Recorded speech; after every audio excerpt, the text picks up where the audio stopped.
Pardon me? Let me make sure they're starting the lobster. Okay.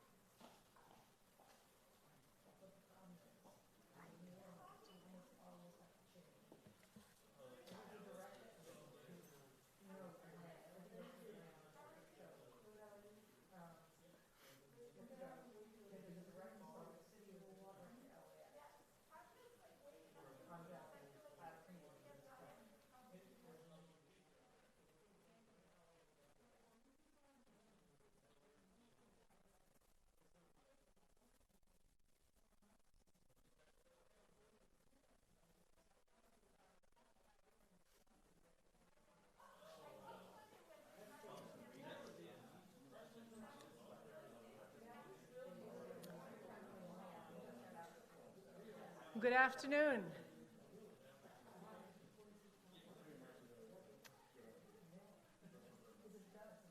My name is Tanuja Singh, and as the most recent or the latest or the newest or the least experienced Provost and Senior Vice President of Academic Affairs, it is my distinct honor and privilege to welcome you to the Fall 2020 President's Convocation. At this time, for our invocation, I'd like to invite Father Justin Daffron, Vice President for Mission and Identity, who will lead us in prayer. Father Daffron.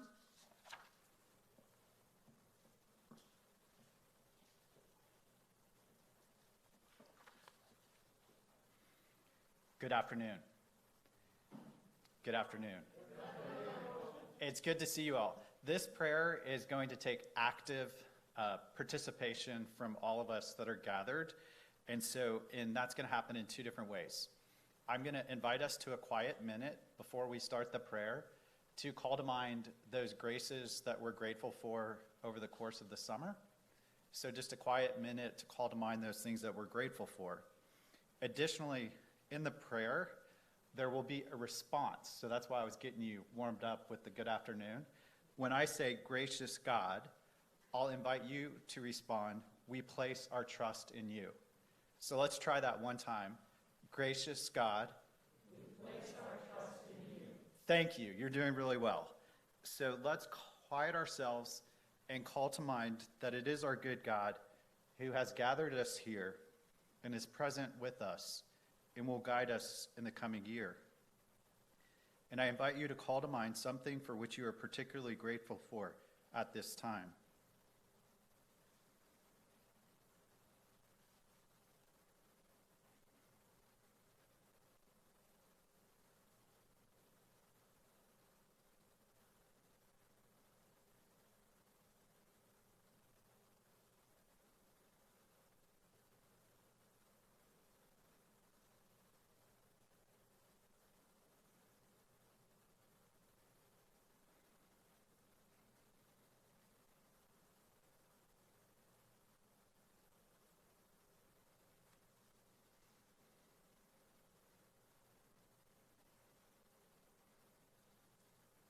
Loving God, ground us in gratitude for the gifts we have called to mind and those gifts that we share as members of the Loyola community. The gift of our people. Help us to create a loving community that seeks to find you in all things. Gracious God, the gift of our health. Help us to make wise choices that support elevating our minds, body, and spirits, recognizing your divine presence in all members of the Loyola community. Gracious God, the gift of our learning.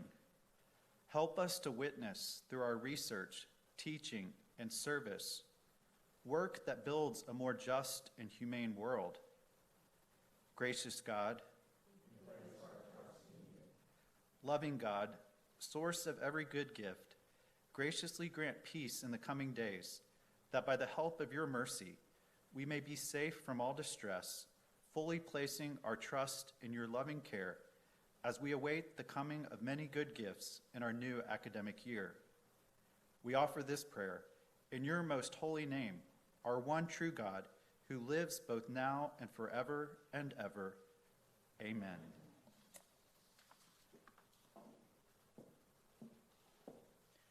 Thank you, Father Daffron. We have a wonderful tradition here at Loyola of introducing new faculty. But we wanted to wait a little longer so we can be together in person and we can introduce our new faculty then.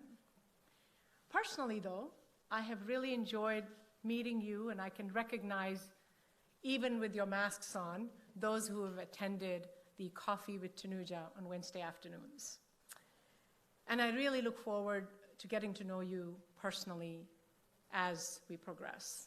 I also want to thank you for the wonderful, warm welcome many of you have given me, sharing tips on good restaurants, good places to go to, where to go run or not. So thank you for all that you have provided. Like me, I know that you are at Loyola because being a scholar, a mentor, a supporter, a teacher is not something you do, it's something you live. You do this because you transform lives. You see the impact the work that you do has on the lives of those that matter the most. You work to improve the human condition, you teach and you mentor and you support those who would contribute to this world in meaningful and different ways. And what you do in your classrooms, what you do as supporters and mentors, will define who our students will become. In now my many years of being in higher education, what I have always cherished is working with students and faculty. And we witness firsthand what we do to change the lives of these students. And you know what? What the students remember the most about Loyola is the faculty and staff they came in touch with. So thank you for doing that. We also know that Loyola, as a Jesuit institution, does more than just teach. We ask you and we ask our students to be more, do more. And I have witnessed this doing more and being more in my very short 6 weeks at Loyola. It has been incredibly gratifying to see all that you have done and all that you do. And that's why I'm confident that even in the midst of this pandemic, we will continue to do more, we will continue to be more, and we would continue to be the kinds of people that our students look up to. So as a new provost, as we look to the future, we also recognize that universities now are more glass houses than they are ivory towers. We have to be more accountable. We have to do more for our students to prepare them for not just the world needs today, but what it will need in the future. Our students, I believe, must have the knowledge, the conscience, the moral compass, the skills, and the intellectual capabilities to solve problems that the world faces today and it will face in the future. And we must do it together, not in silos, but working, as I have been saying for the past many weeks, collaboratively across disciplines to develop programs, to develop ideas that go beyond our boundaries. It is also my hope that I will get to know you through your work and your commitment to these values that Loyola adheres to and cherishes. And I wish you the very best as you begin this new semester at Loyola. And at this time, I'd like to invite our president, President Tanya Tetlow, to the podium. Will you please join me in giving her a warm welcome?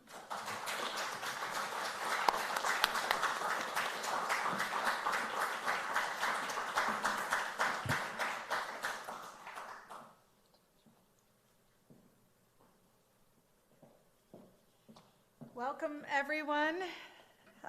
Those of you in our very spaced apart audience here in person, and the many of you who are watching this at home and YouTube in hopefully relative comfort. I want to thank Tanuja. I don't know how many people who could have achieved what she has achieved in her first 6 weeks on the job. And most of all, thank you for the leap of faith to come move to a new institution and a new city in the middle of a pandemic. We have not made this easy on you, but I'm very grateful. We all are. I remember now 2 years ago exactly to my first convocation, which was the very first day of my job. I had all of 5 hours under my belt. And both giving what was then a delightfully short speech of about 5 minutes. I think some of you may yearn for those days because the speeches keep getting longer, but also of how blown away I was by the Loyola tradition, which you haven't gotten to see yet. But we introduced not just new faculty, but new staff at every level of the organization, and it is so Loyola that we do that. So we can't do that in person effectively here, but I can't wait till we get back to those days. I want to welcome you all back for the start of the fall semester, which this year is after a ridiculously terrible summer that we've all had. But it feels really good to get going again, scary but good. In thinking about all of this and what we face, I've been laughing at the memories of my younger self when I was a teenager, because I used to be very disappointed that I'd missed all the interesting times like World War II or Selma or Seneca Falls. I did at least have the good sense to worry that I might not have actually been a hero at the center of those stories, and that maybe I would have let other people do that work. Because the problem with crises like this, the problem with living in the age-old curse of interesting times, is that you find out an awful lot about yourself and whether you are one of those people who steps up to the plate or not. And I think all of this has revealed to us, very unsurprisingly, that Loyola is full of heroes. And there's no more amazing declaration of our identity as a Jesuit Catholic institution than the way that all of you have acted this last 6 months. Just to give a few examples, because I can't help myself, and I'll keep going with these, but the student financial services staff who spend hours on the phone with anxious parents hearing heartbreaking stories of financial loss. The behavioral intervention team who did outreach to 877 students since March. The Student Success Center that moved all of advising and coaching online. The faculty and staff who brought laptops to students living in situations so humble that they broke down in tears. I think of all the Zoom meetings, watching you all work even harder while pets and children climbed on top of your heads, multitasking beyond endurance. You transformed your courses overnight. You've taught yourself new technology and pedagogy. My favorite image was of Father Jim Carter at 92, so excited to learn how to teach his physics course online. You've held the hands of students, metaphorically, each of them individually, to get them through. And during a time of extraordinary stress and disruption for our students and for each of you, you made sure that retention went up, not down. One of the other people I want to thank is Maria Calzada, who is here today, who took on the job of being interim provost before the pandemic, but when we were faced with unbelievable budget pressure. And literally for anyone else, it would have meant, and she had to make this decision, the idea that to take on a thankless task, to spend her considerable credibility making excruciating constrained choices. And only Maria could end that with even more credibility and even more gratitude. And today is her birthday, so let's give Maria a round of applause.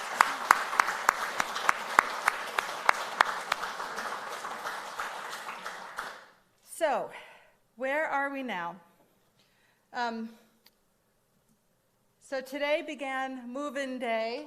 This is a scene from earlier today, which has now become Move-In Week with carefully spaced windows for people to move in.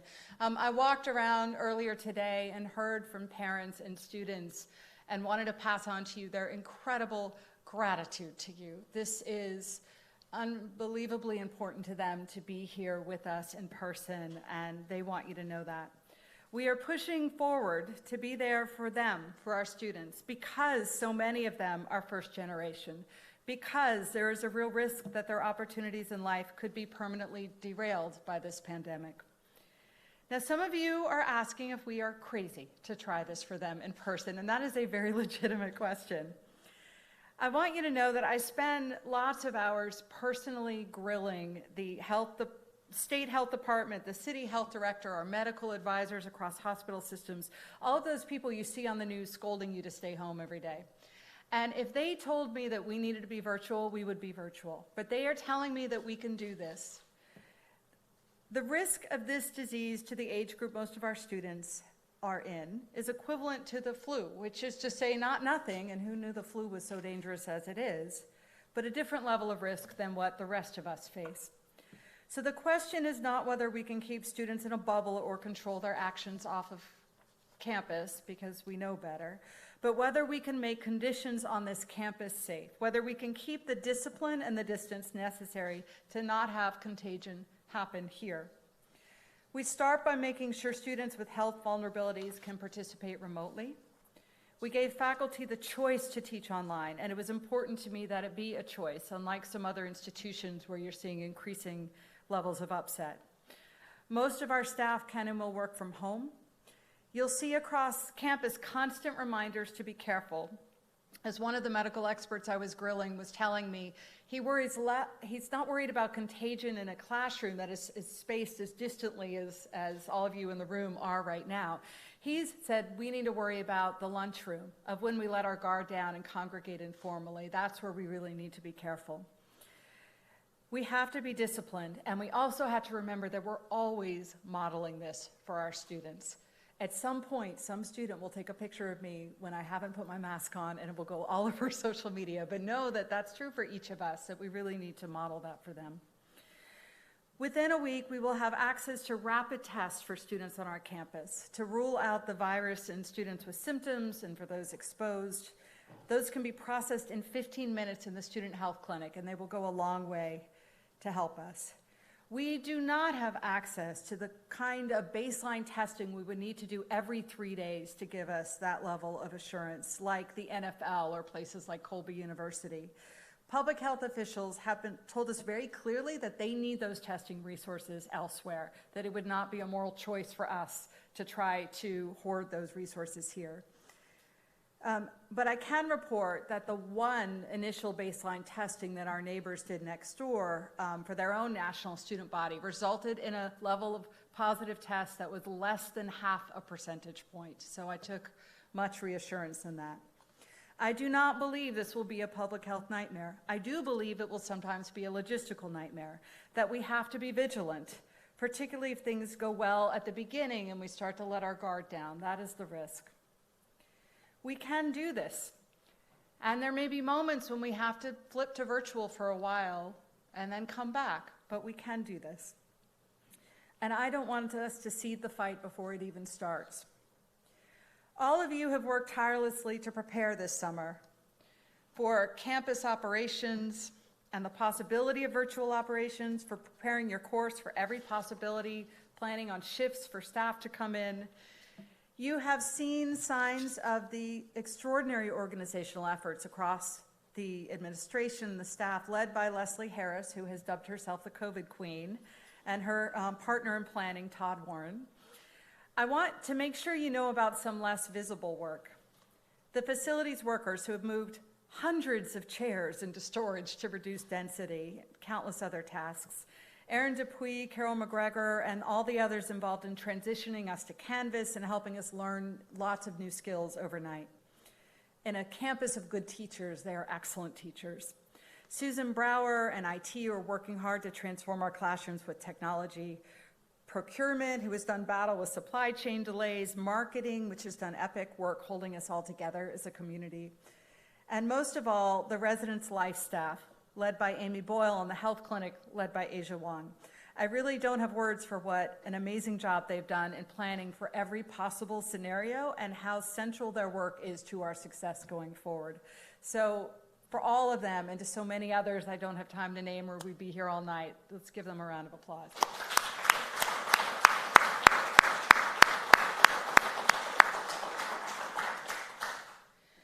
I asked our archivist, Trish Nugent, to see if she could find any old photos of 1918 at Loyola. This is not Loyola. This is a college football game, I think not, as far as I know, at Loyola.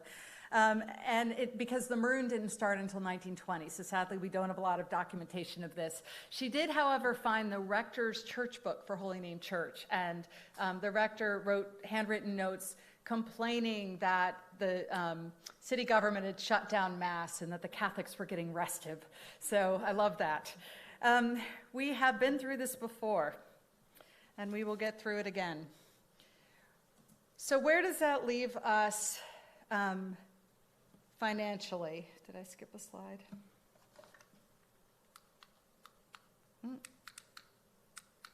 Yeah. I feel like we had one of the shorter victory laps in Loyola history of our economic turnaround and the release from accreditation probation. Do you remember our Christmas party where we had the performance by the 610 Stompers and an image now of Dean Kern Moss burned in our brain that we can never get rid of? And we had another three very happy months. And then the world pulled the rug out from under us. So, as I keep telling you, this is an existential threat to higher education. Many institutions will fail. We will not be one of them. Thus far on enrollment, and I need everyone to grab hold of their rosaries or cross your fingers or whatever it is you do, because this depends on what happens as students are moving in and what really occurs. But we are not experiencing a serious drop in enrollment. On a goal of 800, this morning we are at 781, with a slightly lower discount rate that makes up for that small drop. Graduate programs tend to become more popular during difficult economic times, and we're seeing that increase ourselves, particularly in the law school, which, by the way, did a remarkable job creating a new marketing and admissions strategy to make it happen. So we also need to stop and give a round of applause to our enrollment staffs, plural, and marketing, because they have saved us, literally.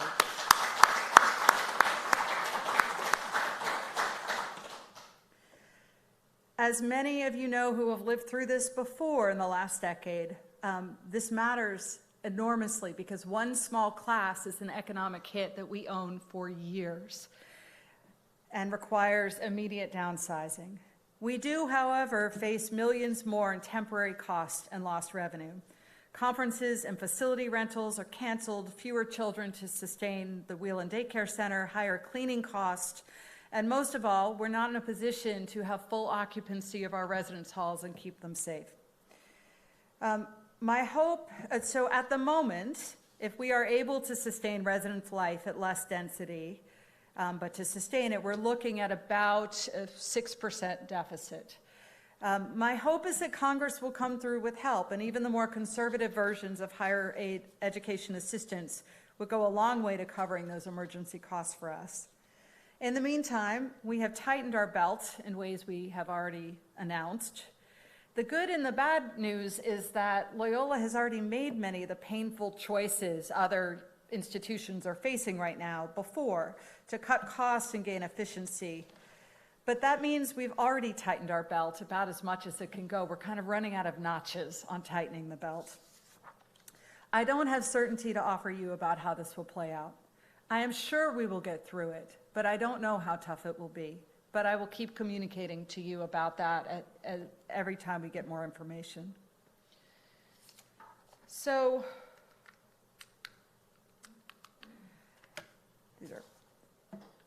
I want to talk now about what matters most, which is positioning ourselves for the future. And I want to spend the rest of the time talking about our strategic plan. So many of you participated, both formally and informally, in the strategic planning process, and we had a beautiful document ready to go in about April. But then the world shifted just, slightly, and so we put a hold on that to understand more of what this would mean to where we needed to aim and how we might need to pivot. And I asked of some of you in the faculty and staff and administration and a special task force of the board to really get outside of the weeds that we are all stuck in the crisis and think big picture about where the world may shift and how we need to turn to meet it. So let me talk about where we are now. I'm folding the best of the those ideas into the existing plan, and we'll be asking the board to vote on in October. But I want to talk about the high points of that plan now, and so that you can also give me feedback on it. If you have it, please reach out to me to do that. For those of you who like carefully delineated goals, strategies, and tactics, I'm about to drive you crazy jumping around among those things. But just know that there will be a very logical document that is written coming out soon that you can study. So let me start with some of the ways that we are pivoting, less changing direction than moving on some things with new urgency. So the first of these is more focus on healthcare.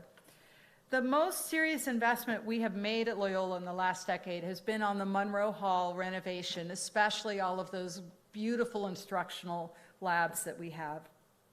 But the reason students come to us is not for the most part because they want to be scientists. They want to be doctors. And then after they take organic chemistry, many of them find another possible plan B for that. Healthcare is one of the strongest industries in our region and in every region in the country. It is a place where students can carve out careers that matter. So we are doubling down on our focus on healthcare. We have gotten preliminary permission from the State Board of Nursing to begin the process of creating a full undergraduate nursing program. There's both a big demand for nursing education and a crushing demand for more nurses. So it doesn't get better than that in terms of fulfilling mission. We are working on a proposal to quickly launch an undergraduate public health program, which was a booming major even before COVID made epidemiologists into rock stars. It is an inherently interdisciplinary field, so for an investment of just 1 or 2 public health faculty, we will be able to teach the other things already, so everything from science to economics, statistics to sociology. We are in the midst of a declining number of 18-year-olds, which you all have heard me talk about. That was the pre-existing threat to higher ed. There is one group that is growing and where we continue to have more and more success, Latino students. We are getting very close to the 25% mark that would make us an official Hispanic-serving institution and unlock federal funding to support our mission. As an example, the CARES Act gave HSIs $3 billion to share. Latinos have become the core of the American Catholic Church, and our biggest opportunity to build on existing strengths and to double down on our identity as a Catholic institution. We need to embrace that part of our culture and to do more to be welcoming. So new Jesuits now, for example, all need to learn Spanish if they don't know it already. And I have to admit, my quarantine efforts to teach myself Spanish on my phone did not work out so well, but Maria tells me to keep trying. For this and 100 other reasons, we must do a better job teaching and supporting the diverse student body that we take such pride in. And this will be a year of real soul searching for us. And that will be the subject of entire other speeches soon, but let me start with this. We are going to have to work harder to live by our values. We are going to teach ourselves and each other more of the skills and knowledge we need to do that well. We are going to keep striving to diversify ourselves more as faculty and staff model real opportunity to our students. We tell them all the time they can do anything that their talents and dreams set them up for, and we need to embody that in who they see here. And for students, thanks to Caroline McGregor and team, we're going to use our new undergraduate January term to focus courses on issues of racial justice from the perspectives of many different disciplines. Part of what universities promise is the rare opportunity in life to be part of a diverse community. We don't get that much in our society. But we need that promise to go deeper. We need to challenge students to get outside of their own comfort zones and to really learn. We are working to launch City College as a home for the efforts that are already undergoing, to be more relevant, to be more entrepreneurial. We're working harder to meet the workforce training needs in the region, particularly as they shift, and we're doing a lot of talking to local economic leadership on where that shift will happen and how we can help.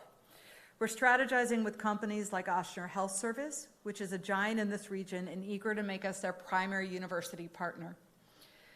We continue to hone our online education strategy in a market that's even more in flux, and we're hiring a new leader of online education to help us do that. And we're going to need to be on top of this new hybrid world that was created for us overnight. We've made this investment in classroom technology and this collective investment in flexibility in ways that we need to make of lasting benefit. Because while I think traditional students got a huge reminder of why campus life means so much to them, I don't see them pulling away from that because they miss it terribly. But they are also not going to want to give up the new flexibility that we have modeled for them. This is a time when we can permanently up our game in the quality and creativity of our teaching. This is also a moment for outreach to other Catholic institutions locally and Jesuit institutions nationally to find more creative methods to share costs, to do more together. And some of the usual, very normal resistance to that is starting to fade. So growth will require new graduate programs especially, and new ways of diversifying revenue. But it also means protecting our undergraduate enrollment, which is the core of our operation, to protect that strength against the odds. The fact that we did so this year, again, knocking on wood, is a really good sign about how we will do in the battles to come and the headwinds that we face. But to do this, we need to stand out in a crowded marketplace. We need to back our strengths with credibility. There's nothing we do well that hundreds of other institutions aren't also claiming to do well. And often they're lying, but nevertheless, we're all saying the same things about what we're good at. So what matters is to have a clear identity and to back it up with proof. How do we make it manifest? How do we prove that, in fact, we are different than our competitors? So I've talked about this before, but let me quickly remind you that for us, that's about being one of only 27 American institutions with the credibility of being a Jesuit institution, backed by 500 years of excellence. And because we do in fact compete with our Jesuit schools, we are the only Jesuit institution in New Orleans. So our job is to explain to 18-year-olds why this matters. And that comes down to what is really about our very clear brand and identity and what we make manifest and what we do. This is a generation that wants desperately to be relevant, to be brave. They don't just want to volunteer and feel virtuous. They want to question everything and change systems. They want to matter. And our job is to explain to them that there's nothing more Jesuit than that. And New Orleans adds the creativity that fuels both our clear strengths in music, art, theater, and creative writing, but it also adds the innovation that drives good science, that should make us a hub of entrepreneurship. We need to be the kind of place where you can build something from nothing, where you have the courage to take risks, to be willing to fail and to learn from failure, to see the thing that other people can't see. So for the more practical among you who are getting anxious by all this fluffy talk, what does that mean? Now, some of this way of talking about ourselves we can already claim. It already describes who we are. But how do we make it even more manifest? So I'm going to talk about a mix of things, big and small, all of them doable, because our dreams can't depend on needing, tens of millions in new seed money. We need to think about what we can do to build on our strengths now. So first, as always, we double down on our Jesuit identity, and we stake a greater claim to our identity as a creative institution. Let's talk about what we can afford to do in the very short term. Some of that is about leaning into the kinds of programs we already have that reflect our mission, from a focus on the environment to the law clinics.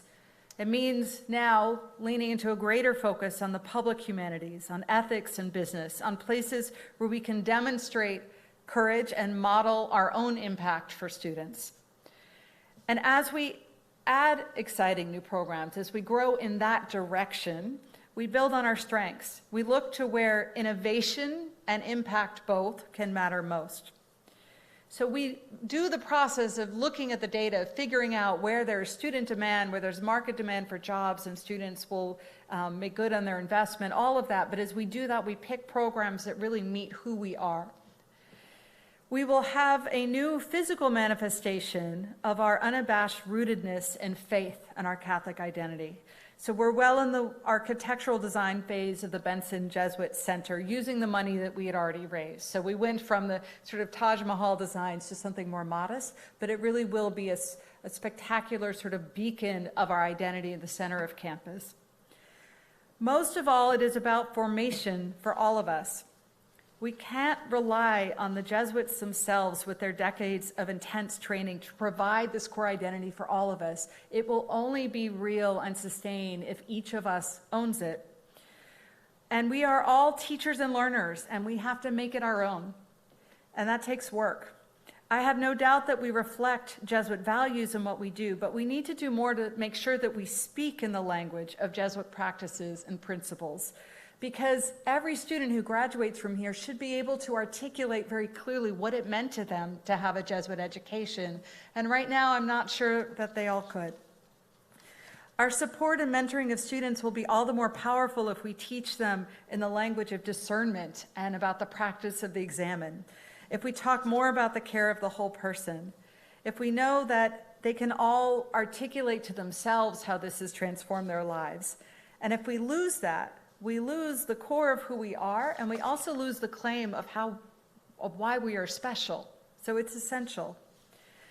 So I want to stop there, but know that the strategic plan as it is finalizing is a beginning. It's a statement of priority projects and the choice of a direction in which we all need to aim. This fall, each of the colleges and units will spend time thinking about what it means to your plans. If this were something that had 500 steps, it would fail because it wouldn't have priorities. The point is to pick a direction in which we are aiming as we grow in the ways we need to. So let me end with a few things that we will need to get done this year to tackle most of what is within our control. We need to look at our curriculum. And I'm not talking about the core right now, but about what courses we offer and how we do it. We need to re-examine the curriculum every year, not every decade or so. Because we must energize the courses we teach and the major requirements that we impose, because our fields do in fact change, and the world does around us as well. We need to be exciting and we need to be relevant. So faculty, since you all had no choice but to throw your syllabi up in the air and do things very differently this year, I'm asking you to take the time collectively this fall in your departments and schools to rethink things like major requirements, about how courses can be made more clearly relevant and impactful. And I don't say that lightly because we all have a lot of multitasking to do this fall, but because we've had so much change forced on us, I do think it's a good moment to sort of ask those fundamental questions. We often, especially in the programs that own less of the core, are eager to use up every remaining available credit that undergraduates have. And we have so much we want them to learn, but what we do is we by taking away all choice, we make it very hard for them to graduate on time if they want to double major or if they change their mind. And that obstacle to retention is one that we have set up and we can take down, and we need to. We can't let more time go by without doing more to live up to our values and make this the inclusive and equitable institution that we aspire to be. I've sent faculty a very long email talking about specific action steps on that, and we'll be following up with staff, but this is a time to make visible progress. And most of all, of course, we need to focus on staying safe, on holding together this tight-knit community while maintaining individual distance. We will know we've met our goals in the strategic plan in the future when we achieve several things. And there are lots of metrics we can put on this plan, but let me talk to you about 3. One is, from smallest to most important, a sense of the excitement and relevance to the community we will measure by percentage of giving of alumni as a way, whether they give $5 or more, to get the sense of whether we've connected with them. that the growth in revenue we need to sustain ourselves, we've figured out how to operate as leanly as possible. We've gotten really good at that. Now we need to be able to breathe. Now we need seed money. We need margins for error. And so it will also be about growing the kind of revenue we need to be able to function, and most of all, to be able to offer meaningful merit-based pay in the way that you so profoundly deserve. And finally, and most importantly, we'll measure progress by trying to get our retention rate up to 85% again. We hit that mark, as you remember, 2 years ago. And we didn't know whether that made us statistical outliers because we'd always been around 79% first to second year retention, which is very typical of a school with as many Pell eligible students as we have, because the primary struggle is financial, and then all the struggles that entails, how you finish college and graduate on time when you've got to work 3 jobs to make it happen. When we hit 85%, that put us up with 12 other colleges and universities in America with our percentage of Pell who could achieve that accomplishment. And we'll have our own version of this for graduate schools and law as well. We didn't know how this would go, but last year, or this summer, we, despite the pandemic, despite the incredible disruption to our students' lives, we got back up. As of today, we're holding at 83%. So if we can do that, given everything we're up against, I think we can get back to the heights of the institutions that fulfill their mission and keep their students and get them across the finish line and transform their lives. And while we're at it, to keep making progress, because we need to end the race and class disparities in retention rate as well. We've made a lot of progress on that, but nothing else will encapsulate more who we are and why we do what we do. So to end on a happier note, I had this crazy idea that various of you were kind enough to handle, which was to have a graduation ceremony, mini graduation ceremonies. Dean Madeline Landry in the law school did a day on the Thursday, and then we did Friday and half of Saturday. The occupancy limits went from 50 inside to 25, and then Dean Landry made the mistake of calling and asking specifically and being told it's absolutely 25, so we were stuck with that, had to obey the rules instead of asking forgiveness. Anyway, we had, how many did you have, Madeline? 16 ceremonies, and then undergraduate and the other grad, we did 26 ceremonies, literally a marathon, and I want to show you some of these pictures of our students and their families. And it was, again, sort of a crazy overreach of trying to do right by them and to hope for the best, and it went so well. And there was a moment I was holding it together until Sophie, who many of you will know, she is a student leader who is blind, and she, with her cane, tapped up to the front, and they called out her name, and she graduated summa cum laude, and I just lost it. So this is why we do what we do. And I just want you to know that when this is all over and we're allowed to come back together again, we're going to have the biggest party ever, and the 610 Stompers will be there. Right, Maria? Yeah. Thank you very, very much.